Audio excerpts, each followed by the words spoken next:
안녕하세요. 제2 아름다운 선물입니다. 오늘은 메가스터디북스에서 출간한 라문숙님의 에세이 전업주부입니다만을 소개해 드리겠습니다. 누가 무슨 일을 하냐고 물으면 그냥 집에서 논다고 말하지만 사실은 세상에서 제일 많은 일을 하는 사람, 직업을 묻는 칸에 주부라고밖에 쓸 수 없는 자신이 간혹 바보같이 느껴지는 사람. 나는 전업주부입니다. 그녀는 주부이고 아내이고 엄마인 나와 그냥 나 사이 그 어딘가에 있다. 어떤 날은 제자리를 찾은 듯 만족스럽다가도 때로는 울렁이는 마음을 어쩌지 못하고 여기가 아닌 먼 곳을 바라보곤 한다. 마침내 그녀가 말을 하기 시작했다. 작은 목소리가 우리의 당연한 일상에 파문을 일으킨다.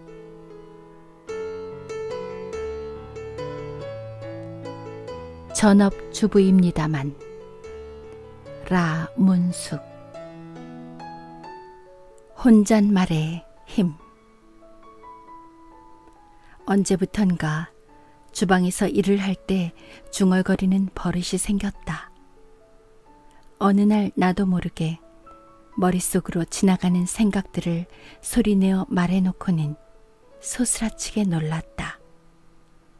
집에 아무도 없었지만 행여 누가 듣지 않았을까 잠시 주위를 두리번거리다가 바로 다음 순간 재미있다고 생각했다.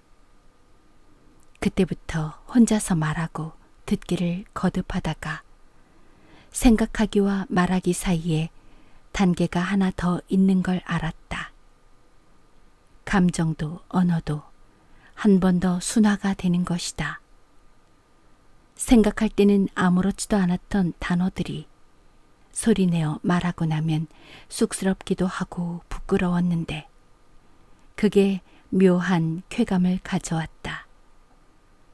갈대숲을 파고 임금님 귀는 당나귀 귀라고 외쳤던 이발사처럼 속이 후련했다. 이유를 알 수 없어 답답하고 우울했던 감정들이 단어가 되어 소리를 잇는 순간 정체를 드러낸다. 그립고 서럽고 분통이 터지며 웃기도 하고 눈물을 흘리기도 한다. 아마 우리 집 주방의 벽들은 내게 들은 이야기들을 가지고 텅 빈 밤이면 쑥덕 공론을 할지도 모르겠다. 아마 비웃다가 흉도 볼 것이다. 가끔은 고개를 끄덕이며 편을 들어줄지도 모른다. 세상에서 제일 맛있는 음식. 상차림은 매일 거기서 거기다. 아침으로는 계란과 토스트와 커피, 과일을 낸다. 점심은 전날 먹고 남은 음식으로 대충 때우는데 냉동실에 떡이나 옥수수를 찌거나 누룽지 말린 걸 끓여 신김치와 먹기도 한다. 비빔국수와 칼국수, 수제비가 오르는 날은 성찬이다. 저녁은 가능한 한 제대로 먹고 싶지만 귀찮고 피곤한 날에는 어떻게 대충 때울 수 없을까 궁리하는 통에 곧잘 식사 시간이 늦어진다. 임기응변과 창의력이 필요한 시간이다. 정말 뭘 해야 할지 모르겠는 날에 남편에게 뭐가 먹고 싶으냐고, 어떤 음식이 맛있느냐고 물어본다. 그의 대답은 언제나 똑같다. 내가 해주는 음식이 제일 맛있다는 것이다. 답답하기 그지없다. 언젠가 입맛이 없다는 동생에게 같은 질문을 했더니 남이 만들어주는 음식이라는 답이 돌아왔다. 그렇다면 남편과 동생이 좋아하는 음식은 같은 거네 싶었다. 남이 해주는 음식. 실은 저도 그렇거든요. 밥은 누가 하는데? 30년 가까이 밥을 했지만 여전히 밥상 차리는 일은 세상에서 제일 어려운 일 중 하나다. 신혼 시절에는 대낮부터 저녁 식사 준비를 시작했을 만큼 손도 느리고 요령도 없어서 음식 만드는 게 더 고역이었다. 오죽하면 휴가 때 집 떠나는 걸 좋아하는 이유 중 첫 번째로 꼽는 것이 밥을 안 해도 된다는 것이었을까. 제법 상차리기에 익숙해진 요즘에도 친구를 만나거나 독서 모임 약속이 생기면 한두 끼니의 식사 준비에서 벗어날 수 있다는 생각에 즐겁다. 집을 나서는 내게 남편은 저녁까지 먹고 천천히 놀다 오라는 말을 하기도 한다. 놀고 싶을 때까지 즐기다가 천천히 돌아오겠다고는 하지만 밥은 마음보다 몸에 더 새겨져 있게 마련이어서 해가 이울면 식사 준비를 할 때가 되었다는 걸 모른 척할 수가 없다. 오늘은 밥 생각 따위 하지 않겠다고 다짐까지 하고 나온 날에도 밥은 따라온다. 사소하지만 무서울 만큼 집요하게 나보다 먼저 도착해서 능청스럽게도 내 자리에 앉아 있다. 식구들이 무얼 먹을지 궁금해하고 제대로 챙겨 먹을 수는 있을까 걱정도 한다. 혹여 내가 잊을까봐 이제는 점심을 먹을 시간이라고 알려주고 지금 일어나지 않으면 평소와 같은 시간에 저녁상을 차리지 못할지도 모른다는 경고도 보낸다. 집에서 멀리 가면 갈수록 내가 밥하는 여자라는 사실이 점점 더 명확해진다. 못 이긴 척 일어나 집으로 향하면 가다가 두부라도 한 모 사들고 가야 하지 않겠느냐는 참견까지 해대니 나로서는 밥을 이길 재간이 없다. 도깨비 같은 밥이다. 남편이 은퇴를 했다. 이제 특별한 일이 없는 한 하루 3번 상을 차린다. 최대한 간단하게 차린다고 해도 준비하고 먹고 치우기를 하루 3번씩 하는 건 역시 수고스럽다. 남편이 요즘 내게 인심을 쓴다. 이제 아이 학교도 끝나가고 자기도 집에 있으니 하고 싶은 공부가 있으면 해보란다. 더할 수 없이 달콤한 유혹이다. 그동안 애썼으니 이제 허기졌던 자신을 돌아보라는 것이다. 밥은 누가 하는데? 내가 뭐라 대답하기도 전에 밥이 먼저 나선다. 자신이 없어서 망설일 때, 섣불리 나섰다가 제대로 시작도 못하고 일상의 평화만 흐트러뜨릴까 염려가 될 때, 요모조모 따져보니 이제 와서 나서는 것은 역시 무리라는 결론일 때, 게으름과 귀찮음이 나를 잡을 때 여전히 만만하고 무서운 밥을 핑계처럼 쓴다. 주인공. 아침에 일어나면 동쪽 하늘부터 살핀다.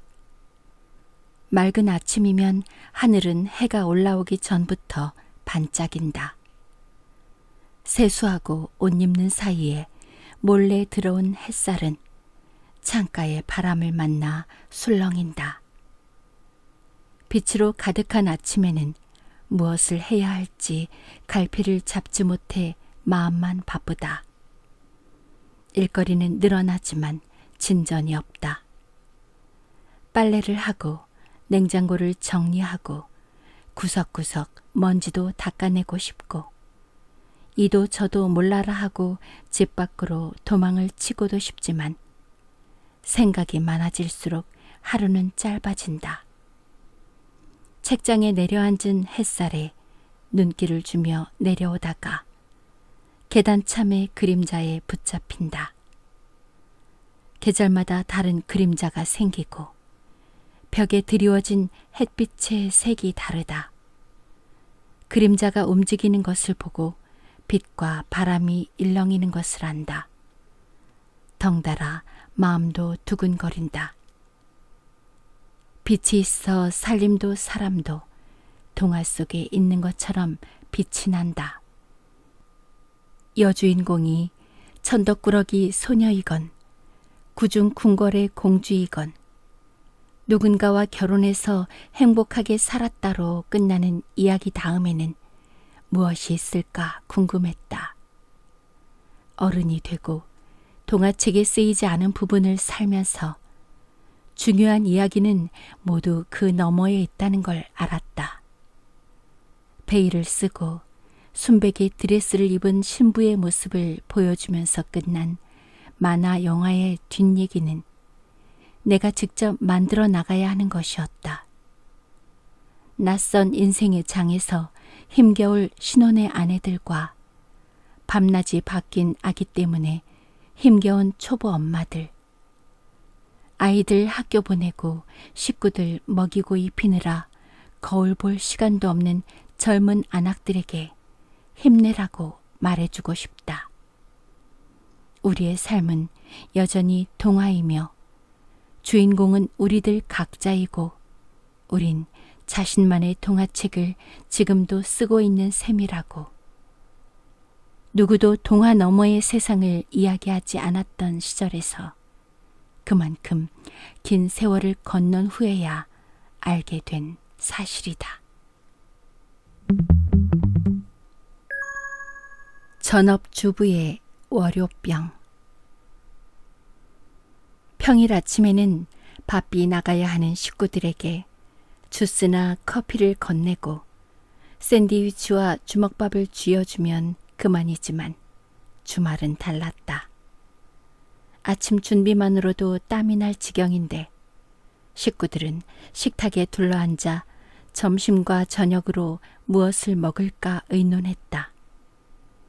주말에 끼니는 모두 6번이니 외출을 하지 않는다면 이틀 내내 주방에서 벗어날 짬이 없는 셈이다. 일요일 오후가 되면 나를 제외한 식구들은 조금씩 우울해졌다. 회사도 학교도 가기 싫다는 것이다. 엄마는 좋겠다고, 당신이 부럽다고 하는 말들에 나는 잘못한 것도 없으면서 미안했다. 주말 동안 미룬 빨랫감이 바구니에 넘치고 청소와 정리해야 할 부엌 살림이 남아있으니 내게도 만만치 않은 월요일이란 말은 그대로 삼켰다. 결혼하고 얼마 지나지 않았을 때 시어머니께서 오셨다. 베란다에 널어놓은 수건이며 셔츠, 양말 등을 유심히 보시더니 빨래는 언제 하느냐고 저녁이나 주말에 할 때도 있느냐고 물으셨다. 간혹 그러기도 한다는 내 대답에 하시는 말씀이 저녁이나 주말에는 빨래를 하지 않았으면 좋겠다고 하셨다. 요즘처럼 층간소음에 민감하지 않던 시절이었지만 워낙 정확하고 반듯한 분이라 나는 당연히 밤이나 주말에 세탁기를 사용하는 것이 같은 아파트의 이웃에게 폐를 끼치는 게 된다는 말씀이겠거니 여겼다. 하지만 그게 아니었다. 남자가 밖에서 종일 일을 하고 들어왔는데 내가 빨래나 하고 있으면 마음이 불편해서 편안히 쉴 수가 없을 거야. 집은 쉬는 곳이고 쉬는 곳은 편안해야 하지 않겠느냐고. 주말에는 빨래와 청소는 물론이고 가능하면 부엌에서도 애써 일하는 모습을 보이지 말라 하셨다. 남자가 밖에서 일하는 동안 여자도 집에서 해야 할 일을 해놓으면 굳이 저녁이나 주말에 집안일을 할 이유가 없지 않겠느냐는 말씀에 나는 딱히 대답할 말을 찾지 못했다. 한동안 퇴근한 남편이 현관에 벨을 누를 때마다 빨랫감을 쌓아안고 문을 열고 싶은 기이한 충동에 시달린 것은 시어머니께서 다녀가신 날부터였을 것이다. 어이없게도 나는 그 후로 한참 동안 주말이나 저녁에는 빨래를 하지 않았다. 두 식구였어도 빨래는 많았고 지금처럼 세탁기 성능이 좋은 것도 아니어서 손빨래를 해야 하는 것들이 제법 있었다. 특히 와이셔츠를 빨고 다림질을 하는 일은 서툴게 밥을 짓고 반찬을 만드는 일만큼이나 어려웠다. 저녁 때가 되어 남편이 돌아올 즈음이면 종일 허둥대다가 지쳐있기 일쑤였는데 남편은 그런 날을 의아한 눈으로 바라보기도 했다. 낮에 뭘 하는데 그렇게 힘들어? 시어머니 말씀대로 남편은 일터에서 아내는 집안에서 각자의 일을 한 것이라면 남편이 직장에서 피곤해져 돌아온 것과 아내가 저녁 때쯤 지쳐있는 것은 지극히 자연스러운 일이라고 생각했던 나는 대답 대신 그 질문에 담긴 인식의 틀을 깨트리려면 얼마나 애를 써야 할까를 생각했다. 매일 조금씩 더 지쳐갔다. 신혼의 월요일은 주말 동안 쌓인 빨랫감과 보이지 않게 숨겨둔 자잘한 일들을 끌어안고 보냈다. 월요일이 반가울 리 없었다. 주말의 평화도 오래 가지 않았다. 살림 전체를 혼자 해내야 한다는 사실을 감당할 수 없었던 아내와 살림을 함께 할 수도 있다는 사실을 알지 못했던 남편은 공을 들여 싸웠고 종종 우울했다. 일요일에 남편과 나란히 앉아서 와이셔츠를 빨기 시작한 후에야 나의 첫 번째 월요병은 사라졌다. 직장인과 학생의 월요병은 세상의 지지와 이해를 받는다. 주말이란 일주일을 한 묶음으로 살아내는 직장인과 학생의 전유물로 느껴진다. 전업주부에 관해서라면 매일 집에 있으면서 월요일이면 어떻고 토요일이면 어떤가 하는 식이다.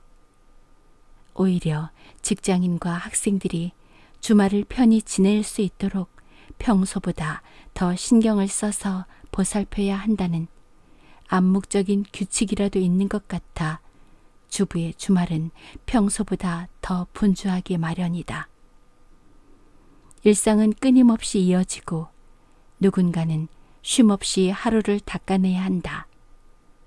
어깨의 짐도 덜어낼 틈도 없이 팽팽하게 당겨진 고무줄 같은 긴장감 속으로 다시 들어가는 이들에게 내 몫의 무게까지 얹고 싶지 않아서 주부는 주말에도 쉬지 않고 월요병도 홀로 숨죽이며 앓는다.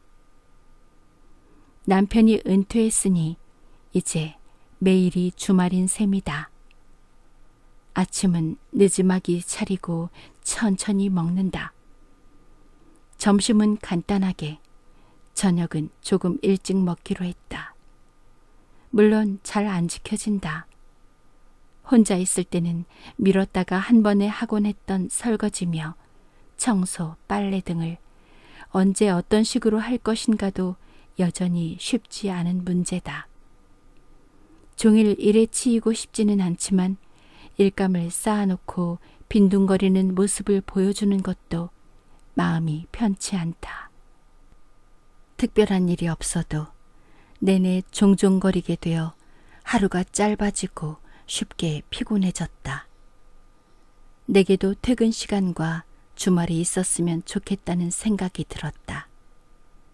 집안일에서 손을 놓을 수 있는 시간이 점점 절실해졌다.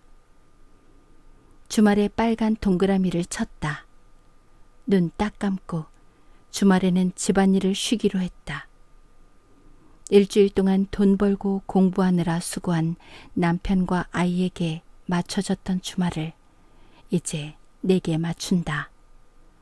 식사는 최대한 간단하게, 세탁과 집 정리는 평일에만 하는 걸로 정했다. 그 대신 평일에 하고 싶었으나 못했던 일들에 집중한다. 마당에 나가서 빈둥거리기, 온라인 서점 둘러보기, 읽은 책은 정리하고 읽을 책들을 골라두기, 다음날 일어날 걱정은 접어두고 깨어있고 싶은 만큼 깨어있기, 낮잠 자기.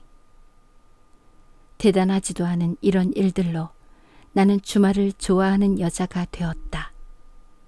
주말 챙기기를 고집하면서 이기심이 주는 즐거움을 알게 된 건 뜻밖의 수학이다. 주말이 오면 마음도 몸도 풀어지고 넉넉해져서 너그러운 사람이 된다.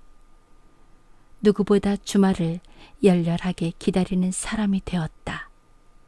함께 즐겨주는 식구들이 고맙다. 서랍장. 쓸모없는 물건들만 들어있는 서랍장이 있다. 자주 지나다니는 길목에 두고 집안 여기저기 흩어진 내 물건들을 하나씩 가져다 넣어둔다. 없어도 전혀 불편하지 않은 것, 우스운 것, 때로는 가슴을 뛰게 하는 것, 이걸 아직도 가지고 있나 싶어 휴지통에 버렸다가 다시 찾아서 책상 서랍이나 빈 상자에 담아둔 것들을 한 곳으로 모은다.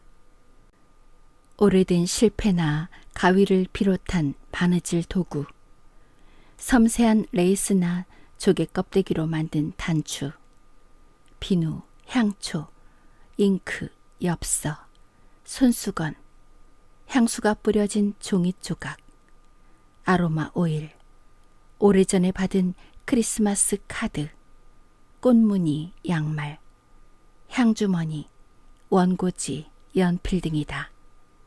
서랍장 속에 든 잡동사니들을 하나씩 들여다보고 냄새도 맡는다.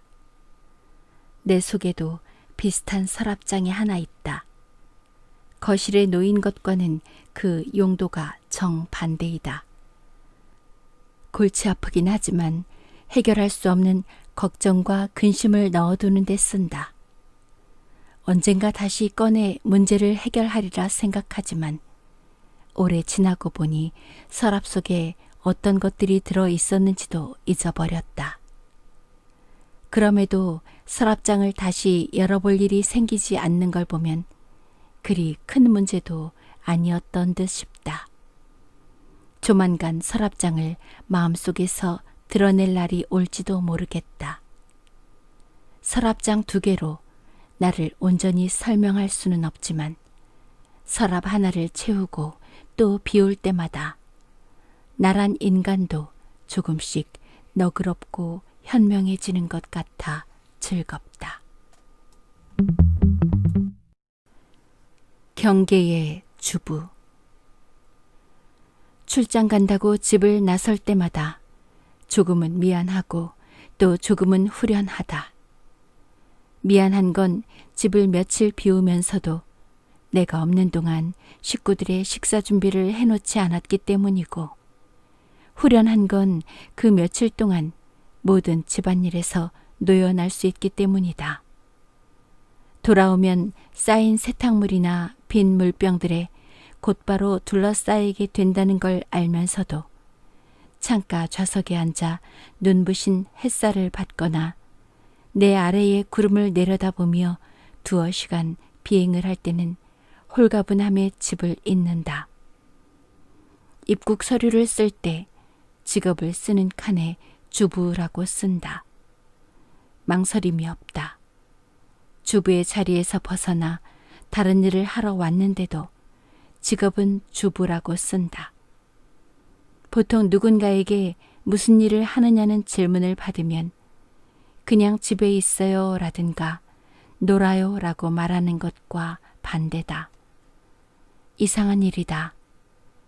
내가 사는 곳에서는 주부라는 단어를 그냥 집에 있는 사람 혹은 노는 사람으로 말하면서 잠시 머무르거나 스쳐 지나가는 곳에서는 산뜻하게 주부라고 쓸 수 있다니. 여전히 주부인가 아닌가를 망설이는 나는 그래서 주변인이다. 어디에도 속하지 못하고 경계에 머문다.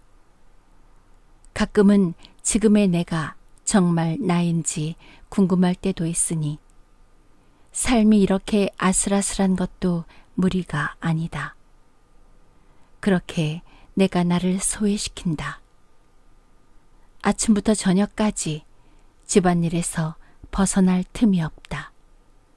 설거지가 즐겁고 재미나는 때도 있어서 접시들을 나란히 늘어놓고 예쁘다고 중얼거려도 매일 그럴 수는 없는 일이다.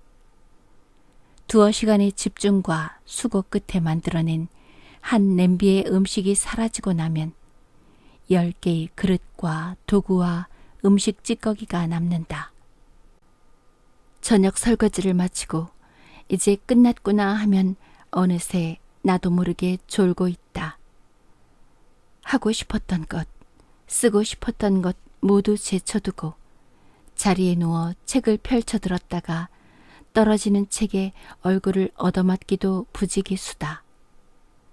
그럴 때 나는 지붕 밑 다락방에서 잠들었던 소공녀나 제투성이 신데렐라 같다. 언젠가 여기에서 벗어날 수 있을 거라는 생각에 지금은 시린 발과 아픈 어깨를 참을 수밖에 없는 주부로 산다. 잘 산다는 것에 대한 만족할 만한 정의를 찾지 못했다. 가족들과 건강하고 평온하게 지내는 거라면 나는 제법 잘 살고 있는 셈이다. 원하는 일을 만족할 만큼 하면서 사는 거라면 그렇지 않을지도 모른다. 무슨 일을 하느냐는 질문에 움츠러들고 잘 살고 있느냐는 인사에 가슴이 내려앉는다. 그건 상당 부분 집안일을 집 밖에서 내가 했을지도 모를 일들과 같은 무게로 여기지 못하는데 원인이 있을 것이다. 집에서 소꿉놀이 같은 살림에 푹 빠져 있다가도 한숨이 절로 나고 밖으로 떠돌다가도 문득 밥 짓는 냄새를 그리워한다. 여전히 나의 세상은 둘로 나뉜다. 보이지 않는 선으로 나뉜 세상에 이곳에서 저곳을 엿보고 그리워하다가 어느 날은 살짝 선을 넘어가기도 한다. 그건 추운 날 집안의 온기가 지루해져서 문을 열고 마당으로 나가는 것과 같다. 문을 처음 열었을 때 맞닥뜨린 바람은 신선하다. 그 투명한 차가움에 반해서 밖으로 나가면 금방 추워져서 몸을 움츠리고 언 손과 발로 다시 집 안으로 뛰어들어오는 것. 바로 그걸 닮았다. 나는 이미 이곳의 평안과 안락에 너무 길들여진 작은 짐승이라 열린 하늘 아래 깊이를 알 수 없는 푸른 숲으로 가득한 세상에 다른 한쪽으로 걸어 들어갈 수가 없다. 다만 잊지 못하고 포기하지 못하고 그리워만 한다.